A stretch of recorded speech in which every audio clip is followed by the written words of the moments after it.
हाँ जी स्टूडेंट्स, जो हम क्लास में सम कर रहे थे ना ट्रैवलिंग सेल्समैन का, वही बता रही हूँ आप लोगों को।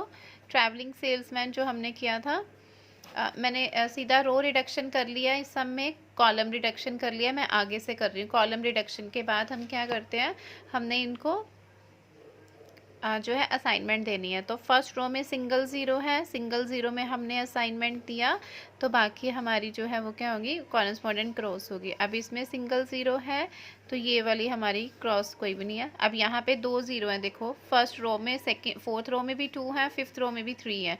तो फिर हम कॉलम वाइज देखेंगे। कॉलम वाइज अगर इसको दें तो इसमें भी दो है, इसको दें तो इसमें भी दो है, इसमें देंगे तो इसमें सिंगल ज़ीरो है ना, तो इसको हम कट कर देंगे। अब कॉरेस्पॉन्डेंट इसको दे देते हैं तो ये कट हो जाएगी।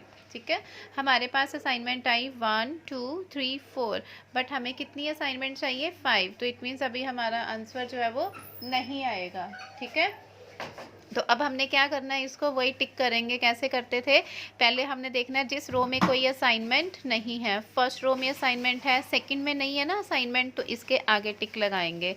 फिर उसी रो में देखना होता है ज़ीरो कहाँ पर है, यहाँ पर है तो उस कॉलम के नीचे लगाएंगे। और उसी कॉलम में हमने देखना है असाइनमेंट कहाँ है, यहाँ है तो उस रो के आगे लगाएंगे। ठीक है, फर्स्ट हमने लगाना है जिस रो में कोई असाइनमेंट नहीं है, फिर उसी रो में ज़ीरो कहाँ है उस कॉलम के नीचे, और उसी कॉलम में असाइनमेंट कहाँ है, फिर उस रो के आगे हमने टिक करना है।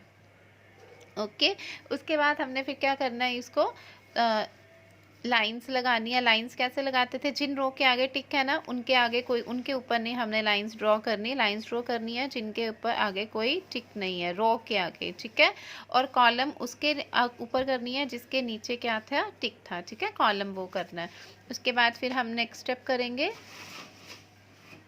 नेक्स्ट स्टेप में हमने क्या करना होता था कि इन जो भी हमारे अनकवर्ड एलिमेंट है उनमें से हमने फिर मिनिमम एलिमेंट लेना है, और उस मिनिमम एलिमेंट को हम क्या करेंगे, पूरे में से माइनस करेंगे। अब अनकवर्ड एलिमेंट, अनकवर्ड मतलब जिनके ऊपर लाइंस नहीं है, उनमें से मिनिमम क्या आ रहा है, वन आ रहा है ना, तो वन को पूरे में से माइनस करना है। कहाँ कहाँ पर, फर्स्ट तो ब्लैंक है। मैंने आपको बताया था कि जब भी बेटा आपको ट्रैवलिंग सेल्समैन का सम आएगा ना, तो उसमें हर कॉलम में एक एक हमारा क्या होगा, ब्लैंक होगा ऑलवेज। दिस वन, सेकंड में सेकंड, थर्ड में थर्ड, फोर्थ में फोर्थ एंड फिफ्थ में फिफ्थ। तो आपको देखने से ही पता चल जाएगा कि ट्रैवलिंग सेल्समैन का है, अदरवाइज ऊपर दिया ही होता है कि वो सेल्समैन का सम है। फर्स्ट ब्लैंक वन मिनिमम था, तो वन माइनस वन कितना आ गया यहाँ, ज़ीरो। थ्री माइनस वन कितना आ गया, टू। देन हमारे पास zero, then one minus one, zero. ठीक है, उसके बाद फिर वन है तो वन माइनस वन, ज़ीरो, यहाँ पर blank. Two minus one, one, then फिर zero, and then one minus one, zero. Then उसके बाद दिस वन इज़ टू। अब जिसके ऊपर मैंने आपको बताया था लाइन होगी, उसको हमने जो है वो नहीं, वैसे का वैसे ही रह जाएगा। टू का टू, वन का वन, ब्लैंक। और यहाँ पर जहाँ पर इंटरसेक्ट करता है वहाँ पर हमने उस एलिमेंट को क्या करना है, प्लस करना है। तो यहाँ पे इधर से भी लाइन आ रही है और इधर से भी आ रही है ना, तो टू प्लस वन कितना हो जाएगा, थ्री, और यहाँ पर ज़ीरो। देन यहाँ पे अगेन लाइन है तो zero zero, three, blank and four. ठीक है, then last is zero zero zero. अब यहाँ पे भी इंटरसेक्ट कर रहा है ना, इधर से भी और इधर से भी, तो इसमें हमने वन प्लस कर देना है। जहाँ इंटरसेक्ट करता है वहाँ हमने उस एलिमेंट को प्लस करना है, फोर एंड ब्लैंक। क्लियर है यहाँ तक। इसके बाद अगेन हम असाइनमेंट देंगे। अब असाइनमेंट देखो, फर्स्ट रो में तो हमारे पास तीन ज़ीरो है, नहीं दे सकते, सेकंड में भी, थर्ड रो में एक सिंगल ज़ीरो है ना, तो यहाँ पे हम असाइनमेंट देंगे तो ये उसके जो कॉरेस्पॉन्डेंट है वो क्या होगी, कट हो जाएगी। उसके बाद इसमें भी दो है, इसमें भी है। ठीक है, अब सिंगल ज़ीरो कहीं नहीं बची। कॉलम वाइज देखें, अब हम फर्स्ट कॉलम में टू ज़ीरो, सेकंड कॉलम में भी थ्री ज़ीरो, थर्ड कॉलम में एक सिंगल ज़ीरो है। तो यहाँ पे अगर हम असाइनमेंट देते हैं तो इसके कॉरेस्पॉन्डेंट क्या हो जाएंगी, हमारी क्रॉस हो जाएंगी। ठीक है, अब सिंगल ज़ीरो देखो किसी रो में बची है, no. Column wise single zero कहीं बची है, नो, तो हम कॉरेस्पॉन्डेंट दे देंगे। इसको हम अगर दे देते हैं तो ये कट हो जाएगी। देन यहाँ पे भी दो ज़ीरोज़ हैं, यहाँ पे भी दो है। अगर कॉलम वाइज देखें बेटा, यहाँ पे दो है, यहाँ पे एक है ना, सॉरी ये तो कट हो जाएगी ना ऊपर। यहाँ पे हमारे पास एक है, यहाँ पे कॉलम वाइज हम देख रहे हैं, तो अगर हम इसको देते हैं तो ये कट हो जाती है, और फिर हम इसको दे देते हैं। क्लियर है ये असाइनमेंट। अब कितनी असाइनमेंट आई है देखो हमारे पास 1 2 3 4 5। मैंने आपको बोला था कि जितने हमारे पास कॉलम और रोज होते हैं ना उतनी असाइनमेंट आनी चाहिए। बट मैंने मॉर्निंग आपको क्लास में जब करवाया था बताया था कि ट्रैवलिंग सेल्समैन के केस में चाहे आपकी 5 असाइनमेंट आ भी जाती हैं तब भी हो सकता है आपका आंसर ना आया हो। तो इसके लिए हमें रूट बनाना पड़ेगा। रूट देखो कैसे बनना बेटा, ए किस में गया, बी में, है ना, तो नीचे लिखते जाना है। ए जो है वो किस में गया है, बी में। फिर बी देखना है किस में गया है, बी देखो किस में गया है, डी में।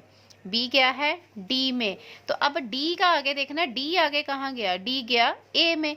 तो मैंने आपको बताया था कि डी को जाना चाहिए था या तो सी में या फिर ई में, लेकिन वो वापस, अब देखो ये मुकेरियां से निकला, कहाँ पहुंचा, सॉरी दसूआ, दसूआ से टांडा, टांडा से वापस मुकेरियां आ गया। हालांकि इसने कहाँ जाना था, लुधियाना, तो इसको चाहिए था डी को आगे जलंधर जाता और जलंधर से आगे लुधियाना जाता, फिर वापस ए मुकेरिया में आता, लेकिन ये आधे रास्ते से ही वापस आ गया।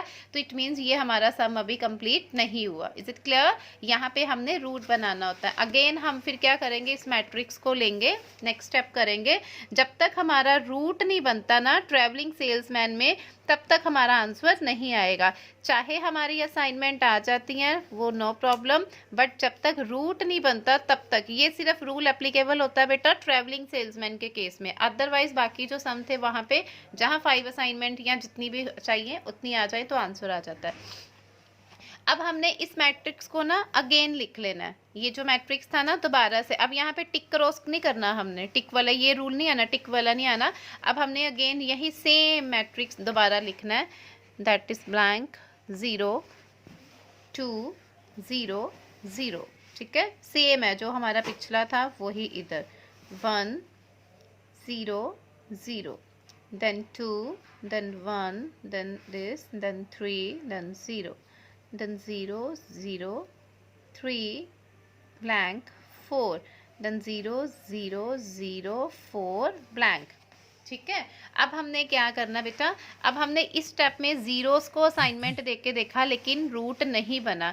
फिर हमने पता क्या करना होता है कि जीरो के बाद देखना है नेक्स्ट मिनिमम एलिमेंट क्या है। अब जीरोस को छोड़कर नेक्स्ट मिनिमम एलिमेंट क्या है, 1 है। अब 1, ये भी 1 है, ये भी 1 है, तो इन दोनों में से बच्चा हमने किसी भी एक 1 को असाइनमेंट दे के देख लेना है। इन दोनों में से हमने किसी भी एक 1 को असाइनमेंट, सबसे पहले 0 को असाइनमेंट देने से पहले फिर मिनिमम एलिमेंट को असाइनमेंट देना। अगर हम इस 1 को असाइनमेंट दे देते हैं, ठीक है, इस 1 को असाइनमेंट दिया तो इसके कॉरेस्पॉन्डेंट जितनी भी 0 होंगी ना, एक तो नीचे है वो कट हो जाएगी, एक इसके इधर है, एक इधर है और एक इधर है। ठीक है, उसके बाद आपने सिर्फ एक सिंगल 1 को असाइनमेंट देना है, बाकी सारी जीरोस वगैरह कवर करनी है। अब देखो फर्स्ट रो में 3 0 हैं, सेकंड रो में नहीं बची, थर्ड रो में सिंगल 0 है ना, तो इसको हम असाइनमेंट दे देते हैं, तो इसके कॉरेस्पॉन्डेंट जो ऊपर वाली है वो कट हो जाएगी। अब फोर्थ रो में 2 0 है, फिफ्थ रो में भी 2 0 है। अब कॉलम वाइज देख लो, फर्स्ट कॉलम में 2 0, सेकेंड कॉलम में 3 0, थर्ड कॉलम में कोई नहीं, फोर्थ कॉलम में सिंगल 0 है ना यहाँ पर। तो यहाँ पे अगर असाइनमेंट देंगे तो ये वाली क्या हो जाएगी, कट हो जाएगी। ठीक है, अब बची हमारे पास ये दोनों, अब कॉलम वाइज रो वाइज दोनों वैसे ही हैं। ठीक है, अब जब आपने ये बच्चा असाइनमेंट देना ना, आपने इस चीज़ का एक ध्यान रखना है। अब देखो अगर मैं रूट बना रही हूँ, जहाँ तक मैंने असाइनमेंट दी है, मेरा ए कहाँ जा रहा है, ये आपने यहाँ पे थोड़ा सा अपना दिमाग लगाना है इस जगह पर आके, जब ऐसी सिचुएशन आ जाए। ए कहाँ जा रहा है, डी में, है ना, तो डी जो है वो कहाँ जाना चाहिए, डी अगर ए में चला गया तो इट मीन्स अभी भी आपका आंसर नहीं आएगा। तो आपने अब कॉरेस्पॉन्डेंट ही देनी है ना यहाँ पे असाइनमेंट, तो आप इसकी जगह क्या करो, इसको असाइनमेंट दे दो पहले, इसको दे, इस जरूरी तो नहीं हमने इसको ही देनी थी, क्योंकि इसमें भी 2 कॉलम में 2 हैं, इसमें भी कॉलम में 2 हैं, इसमें भी रो में 2 है, इसमें भी रो में 2 है, तो आप किसी को भी कॉरेस्पॉन्डेंट दे सकते हो। अगर हम इसको असाइनमेंट दें तो ये क्या हो जाएगा, कट, और ये भी कट, और ये आ जाएगा, है ना। अगर बाई चांस कुछ बच्चे क्या करते हैं, यहीं पे असाइनमेंट पहले दे दी, अब अगर यहाँ असाइनमेंट दे देते तो फिर डी ने कहाँ चले जाना था, ए में, तो हमारा आंसर यहाँ नहीं आना था, फिर एक स्टेप और करना पड़ना था। तो मैंने क्या कर दिया, सीधा यहाँ पे अपना थोड़ा दिमाग यूज कर लिया कि इसकी जगह इसको असाइनमेंट दे दूँ। तो अब डी कहाँ चला गया, बी में, बी फिर देखो कहाँ गया है, सी में। ये 1 को असाइनमेंट दिया था ना सी में, सी कहाँ गया है, ई में, और ई कहाँ आया, ई वापस आया ए में। तो ये रूट बन गया ना, ये पहले ए डी में गया, फिर बी में गया, फिर सी में, फिर ई में, लास्ट सिटी से होके वापस वो अपने सिटी में आया। तो यहाँ पे हमारा आंसर आ जाएगा। वो आंसर जैसे निकालते हो स्टेटमेंट में देख लेना, ए की यहाँ क्या वैल्यू है, बी की यहाँ क्या वैल्यू है, तो वो आंसर आ जाएगा। ये है ट्रैवलिंग सेल्समैन। अगर यहाँ भी आपका आंसर ना आता तो फिर हमने पता क्या करना था, इसके बाद इस 1 को असाइनमेंट दे के देखनी थी। पहले इस 1 को दी ना, फिर हमने इस 1 को नहीं देनी थी, इस 1 को असाइनमेंट दे के देखनी थी कि शायद उससे रूट बन जाए। अगर उससे भी रूट ना बनता, अब दोनों 1 को दे के देख ली, रूट नहीं बना, तो फिर उसके बाद इसके ऊपर जो मिनिमम था, लाइक दिस 1 के बाद 2 मिनिमम आ रहा है, फिर इस 2 को असाइनमेंट दे के देखनी थी, इस 2 को असाइनमेंट देके देखनी थी कि इसके अकॉर्डिंग रूट बना। अब 3 बार कर लिया, पहले इस 1 को दिया, इसको दिया, 2 को भी दे लिया, लेकिन अभी भी हमारा नहीं आंसर आ रहा, रूट अभी भी नहीं बन रहा। 3 बार करने के बाद फिर हमने नीचे लिख देना it is not a feasible solution. अगर बाई चांस 3 बार करने के बाद भी रूट नहीं बनता ना, 3 बार ट्राई कर लिया, तो फिर आपने नीचे दे देना it is not a feasible solution. ठीक है, दिस इज ट्रैवलिंग सेल्समैन। आप किसी की भी कोई प्रॉब्लम होगी तो अगेन आप पूछ सकते हो, अदरवाइज नाउ मेरे ख्याल से क्लियर होना चाहिए ट्रैवलिंग सेल्समैन में कब तक हमने रूट बनाना है। और यहाँ पे इस चीज़ में मैंने आपको बोला थोड़ा सा आप अपना ट्रैवलिंग सेल्समैन में माइंड देख लिया करो, बना के देख लिया करो ना। ए डी में जा रहा है तो डी अगेन ए में चला गया तो आंसर नहीं आएगा, तो कॉरेस्पॉन्डेंट ही देनी है, तो डी इसकी जगह आप इसको दे सकते हो। ठीक है।